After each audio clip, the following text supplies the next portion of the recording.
Donc depuis la décision de suppression d'un fonctionnaire sur deux, il y a déjà quelques gouvernements passés. La DGFiP, donc la Direction Générale des Finances Publiques, c'est l'administration qui a contribué le plus à plus de 50% de perte de ses agents.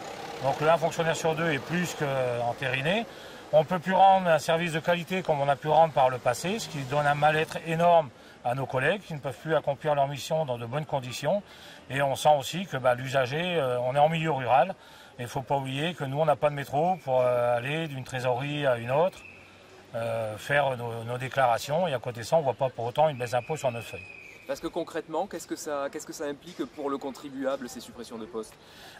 Pour le contribuable, aujourd'hui, par exemple, avec la fermeture de Saucignac, le contribuable de Saucignac devra se déplacer sur Bergerac ou La Force pour aller dans la trésorerie la plus proche. Si à terme, la suppression du SPF, le regroupement de ce qu'on appelait avant les hypothèques sur Périgueux se réalise réellement, ça amènera les actes à être passés ici.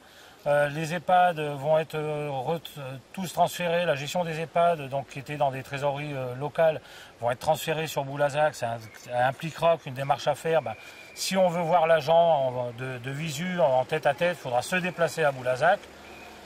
Et après, c'est le impôt.gouv.fr systématiquement, c'est-à-dire tout sur Internet. Et chacun connaît les zones blanches qu'il y a sur Internet en Dordogne. Et en plus, la direction fait des appels d'offres actuellement, donc ça veut dire que c'est un service qui va être externalisé. Voilà, donc on a tendance à externaliser de plus en plus les services.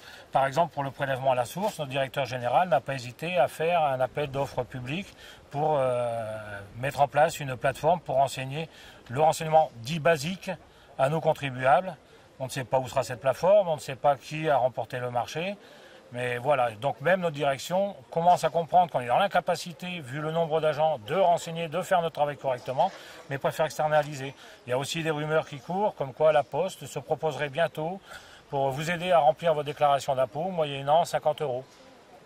Et donc, je reviens sur le côté local. Effectivement, en Dordogne, on est particulièrement concerné depuis plusieurs années, depuis 10 ans. Voilà, depuis la RGPP à aujourd'hui, de toute façon, c'est la même politique qui continue de destruction du service public, quels que soient les gouvernements qui passent.